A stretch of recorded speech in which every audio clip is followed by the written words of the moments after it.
I was sitting on my front porch on a warm June evening watching the sunset over Magnolia Street when I saw my neighbor Carol walk past with her dog, and when I smiled and raised my hand to wave hello, she looked right through me as if I were invisible, her face set in that same cold expression I'd been seeing from her for months now, and I felt my hand drop slowly back to my lap as I realized this wasn't going to get better on its own. It had started small, just a few neighbors who seemed a bit cooler toward me, a bit less friendly at the mailbox. But over the past 6 months, it had grown into something bigger, something deliberate, something that felt like the entire street had decided I was unwelcome without ever telling me why. I'd lived on this street for 48 years, raised my children here, been part of this community through deaths and births and everything in between. And now at 72 years old, I was being slowly, quietly pushed out by people who used to be my friends, all because of whispers and assumptions and lies I didn't even know had been told about me. But what none of them knew, what they would eventually discover, was that the person they'd been listening to, the person who'd been poisoning them against me, was the same person who had the most to hide. My name is Ann Williams, and I'm 72 years old. I've lived in my small brick house on Magnolia Street in Charleston, South Carolina, since 1975, when my late husband Thomas and I bought it as newlyweds, with dreams of filling it with children and love and memories. We did exactly that. We raised 2 children here, Marcus and Jennifer. We became part of the fabric of this neighborhood. We went to block parties and helped neighbors in need and built friendships that I thought would last a lifetime. Thomas died 4 years ago from a heart attack. After his death, the neighbors had rallied around me. They'd brought casseroles and flowers, they'd mowed my lawn and shoveled my walkway, they'd checked on me constantly, making sure I wasn't alone in my grief. I'd been so grateful for their kindness, so thankful to live in a community where people truly cared for each other. But something had changed about 6 months ago, and I couldn't understand what or why. It started with Carol Henderson, who lived 3 houses down. Carol was 65, a retired teacher who'd always been friendly, if a bit gossipy. We used to have coffee together once a week, sitting on each other's porches and talking about the neighborhood news. But about 6 months ago, Carol had stopped returning my calls. When I'd see her outside, she'd suddenly find a reason to go back inside. At the neighborhood association meeting in March, she'd sat on the opposite side of the room and hadn't made eye contact with me once. Then other neighbors started acting strangely. Robert and Martha Davis, who lived next door, stopped waving when they saw me. The Johnsons across the street no longer invited me to their monthly potlucks. Even young families who'd always been friendly suddenly seemed uncomfortable around me.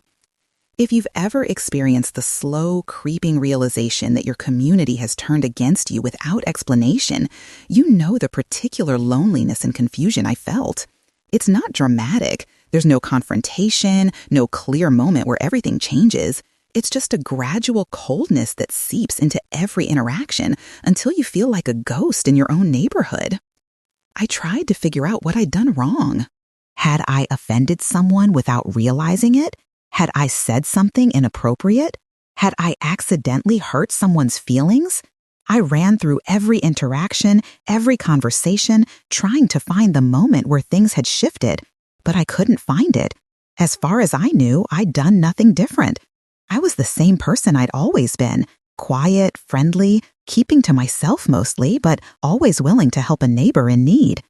The isolation got worse. At the neighborhood 4th of July block party, a tradition that had been going on for decades, I arrived with a pie I'd spent all morning baking, and people literally moved away from the table where I tried to sit. Conversation stopped when I approached. Children were called away by their parents when I tried to say hello. I'd left after 20 minutes, my pie untouched on the dessert table, tears streaming down my face as I walked home alone. The next week, I found a note in my mailbox. It was typed, anonymous, cruel.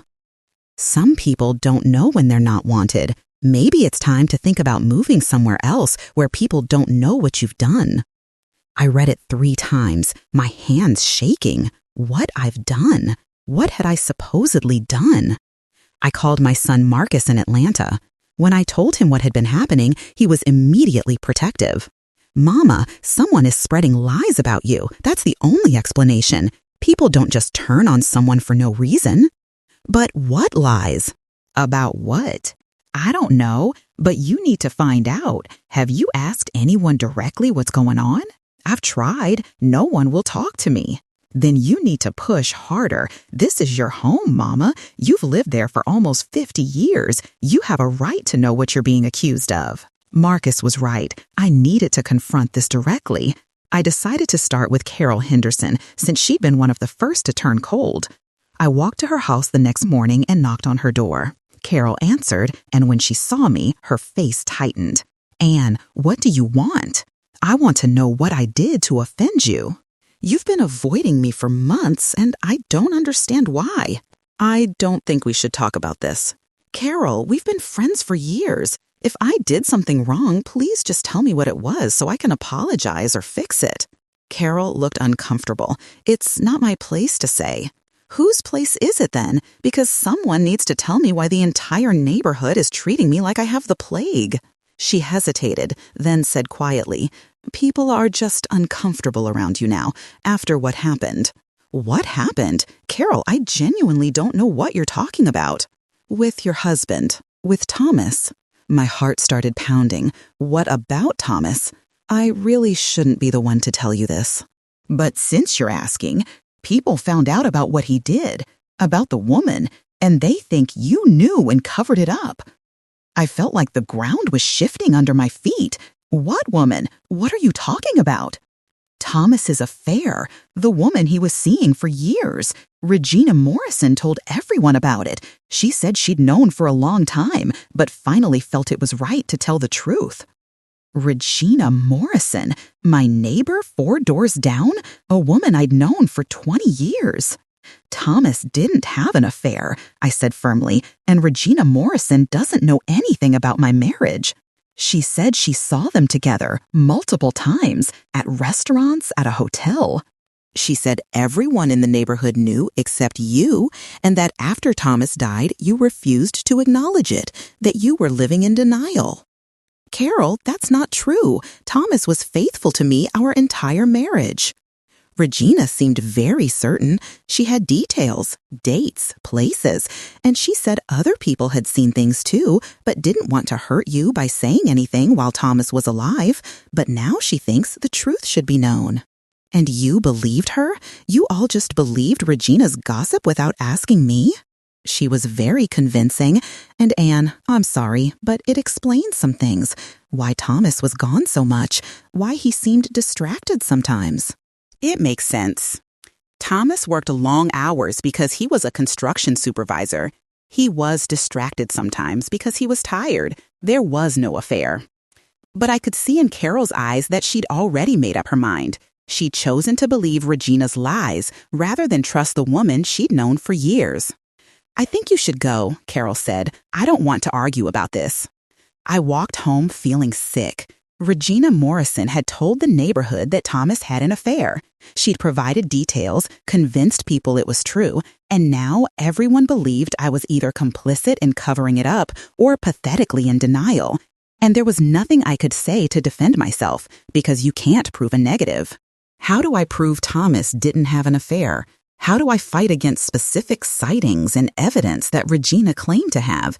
I needed to understand why Regina would do this, so I started investigating. Regina Morrison was 68 years old, a widow herself. Her husband Frank had died about 5 years ago, a year before Thomas. Regina and I had never been close friends, but we'd been cordial neighbors, or so I thought. I started asking myself, when did Regina start telling this story? Why 6 months ago? And then I remembered something. 6 months ago, there had been a neighborhood association meeting where we'd voted on new community rules, including restrictions on certain types of home modifications.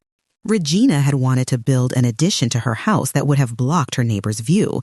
The association had voted against it, and Regina had been furious. I had been one of the people who voted against it. Was this revenge? Had Regina fabricated this entire story about Thomas's supposed affair as retaliation for a neighborhood association vote? It seemed petty. But as I thought back over my interactions with Regina over the years, I realized she'd always been someone who held grudges, who remembered every slight, real or imagined. I also started noticing something else. The people who were coldest to me Who avoided me most aggressively were the same people who were friendliest with Regina. They had coffee at her house. They invited her to events. They seemed to orbit around her. Regina had positioned herself as the center of the neighborhood's social circle, and she'd used that position to poison people against me. But I still needed proof.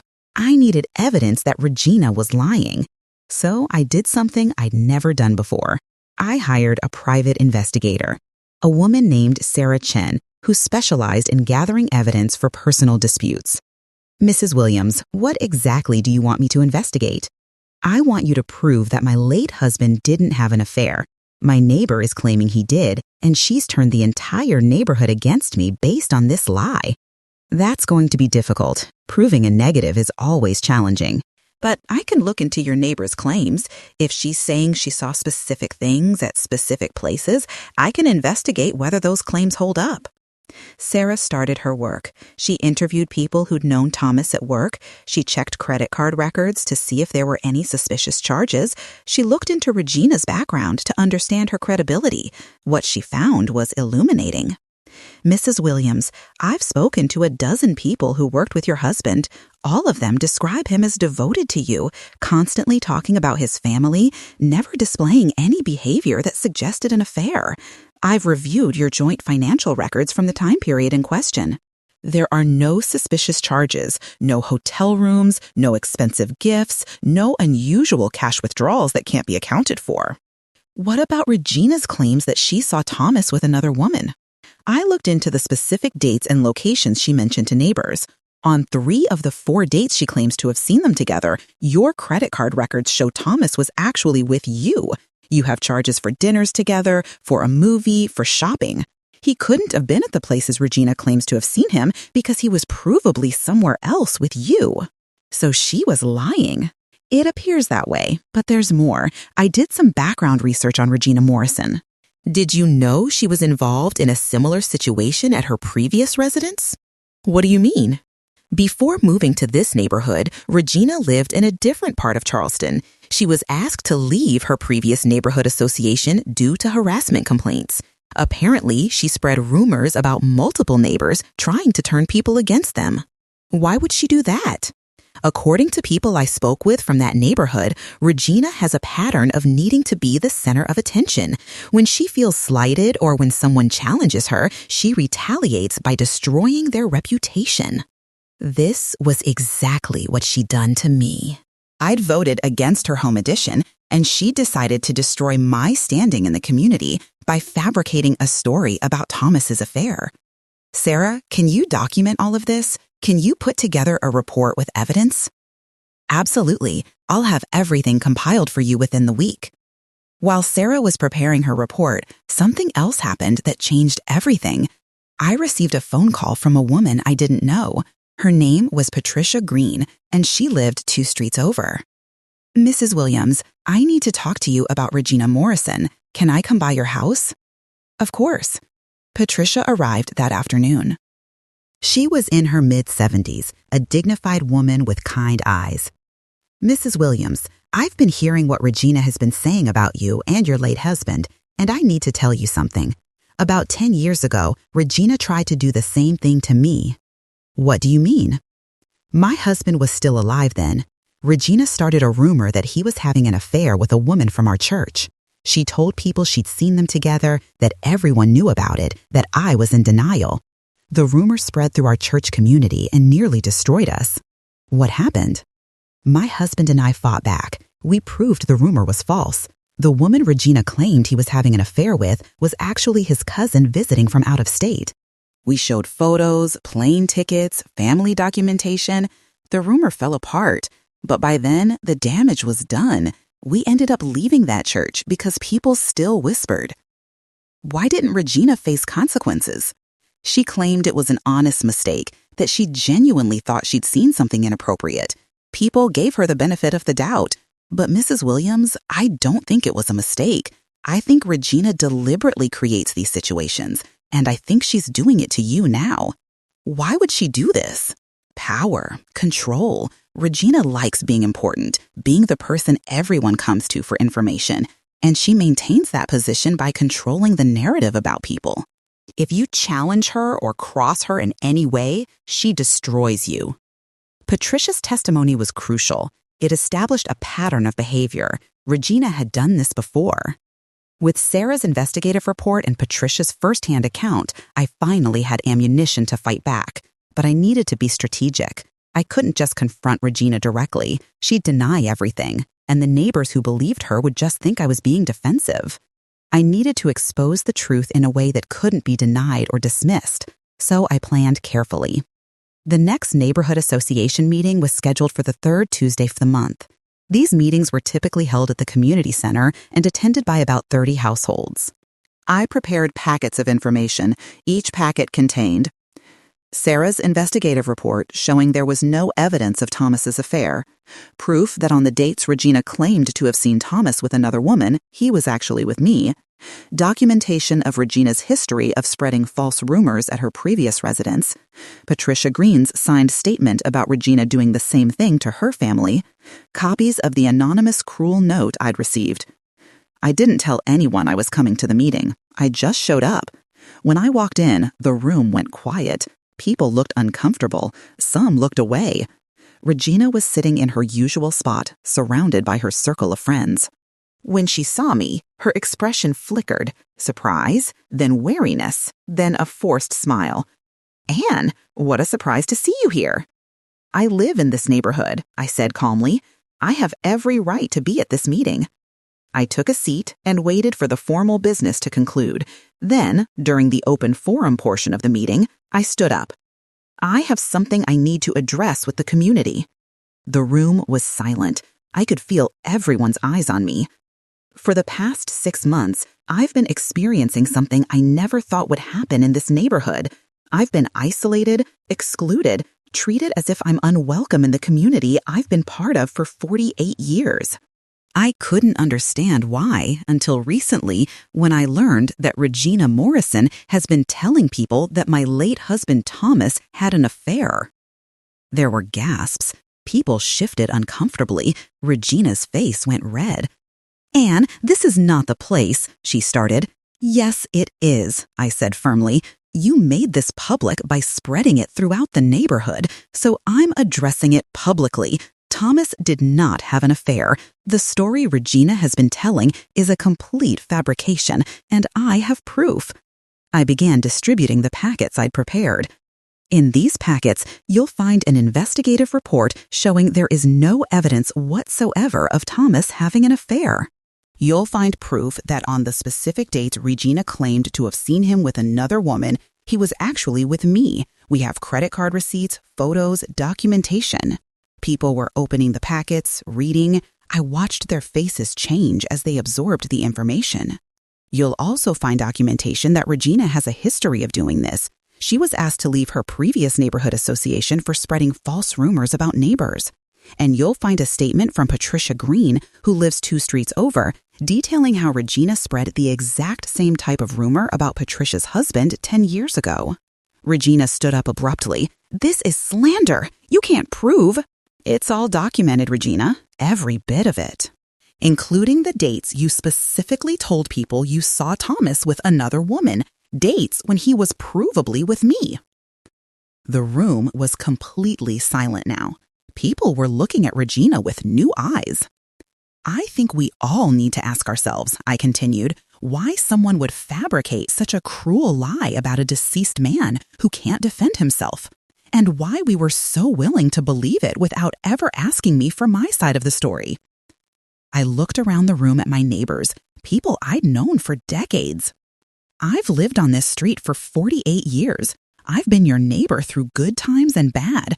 I've brought meals when you were sick. I've watched your children. I've celebrated your joys and mourned your losses.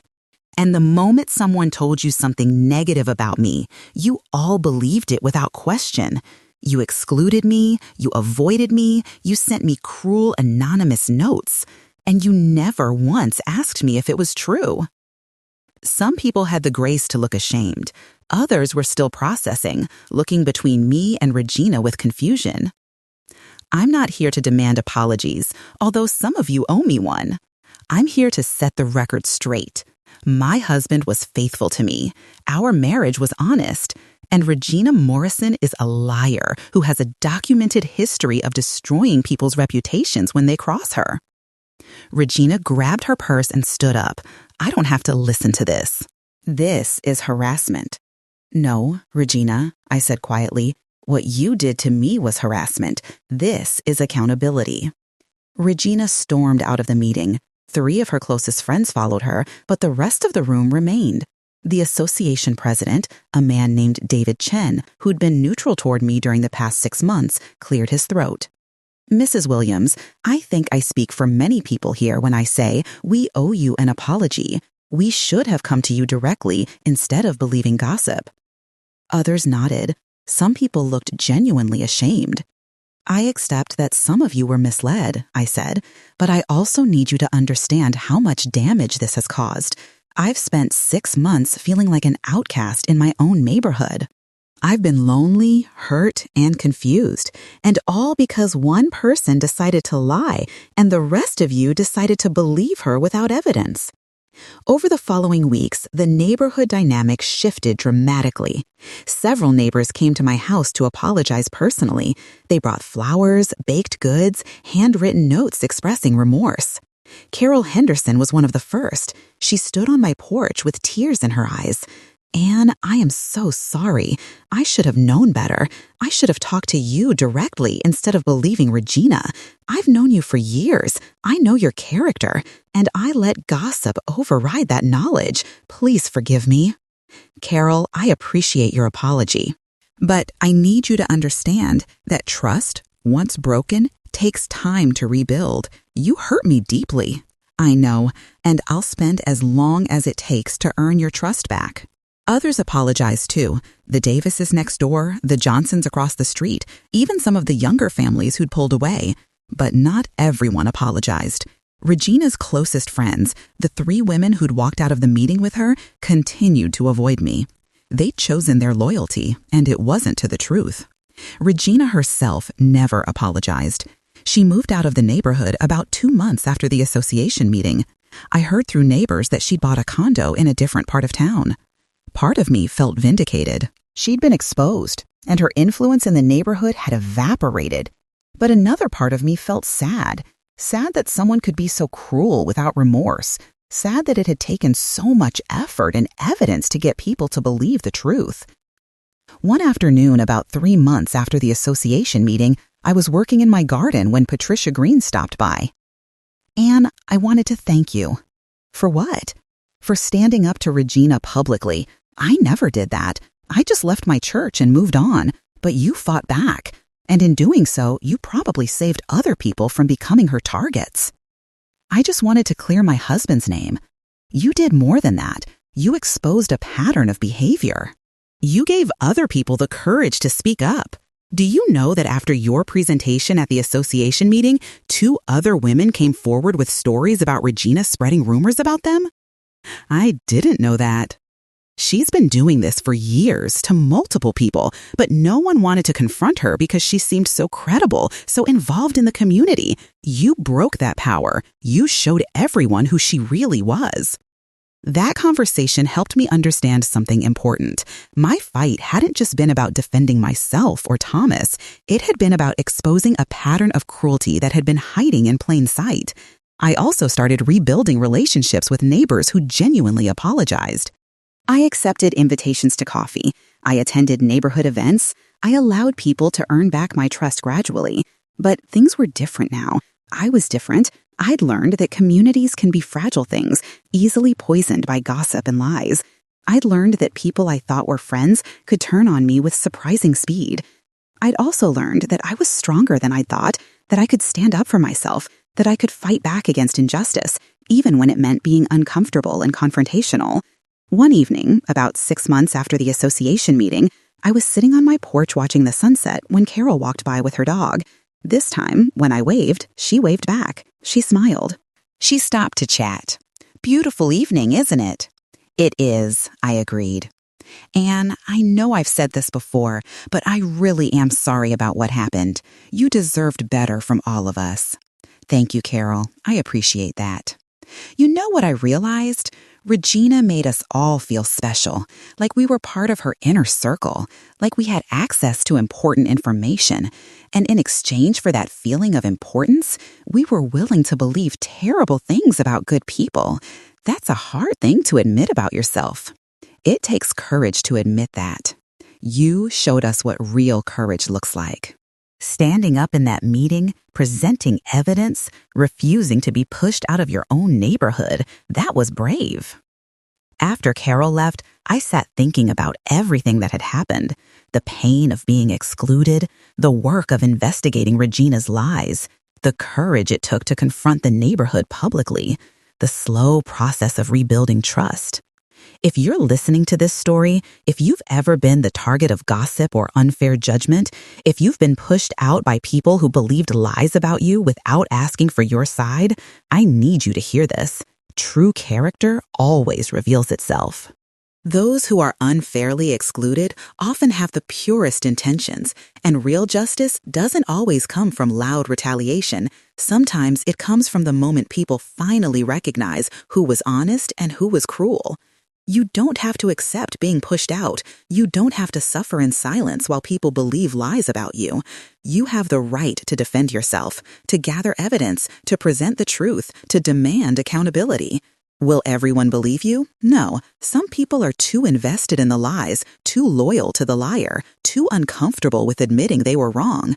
But many people will believe you if you present clear, undeniable evidence, and that's enough. Here's what you should do if you find yourself in a similar situation. First, document everything. Keep notes about who's avoiding you, what's being said about you, when things changed. Documentation is powerful. Second, investigate the source. Who started the rumors? Do they have a history of this behavior? Do they have a motive for targeting you? Third, gather evidence. Hire a private investigator if necessary. Collect statements from people who know the truth. Build a case that can't be dismissed. Fourth, choose your moment to present the truth. Don't just post it on social media or send angry emails. Find a public forum where the community is gathered and present your evidence calmly, clearly, professionally. And fifth, be prepared for the aftermath. Some people will apologize, some won't. Some relationships will be rebuilt, others are permanently damaged. Accept that and move forward. I defended myself. I exposed Regina's lies. I reclaimed my place in the neighborhood. It wasn't easy. It took months of work. It cost me friendships with people who chose to believe the lies rather than investigate the truth. But it was worth it. Because I refused to be pushed out of my home of 48 years by a liar. I refused to let my husband's memory be tainted by false accusations. I refused to accept injustice quietly. And in the end, the truth won. Somewhere in Charleston, there's a 72-year-old widow who was nearly driven from her neighborhood by gossip and lies, who investigated the truth, gathered evidence, and presented it publicly with quiet dignity, who exposed the real source of cruelty in her community, who's still standing on her porch, still waving to neighbors, still living in the home she built with her husband. You can do the same. Don't let liars win. Don't let gossips destroy you. Don't accept exclusion without fighting back. Stand up for yourself. Present the truth. Demand justice. Your character will speak for itself, but sometimes it needs your voice to be heard. Stand strong. You're worth defending.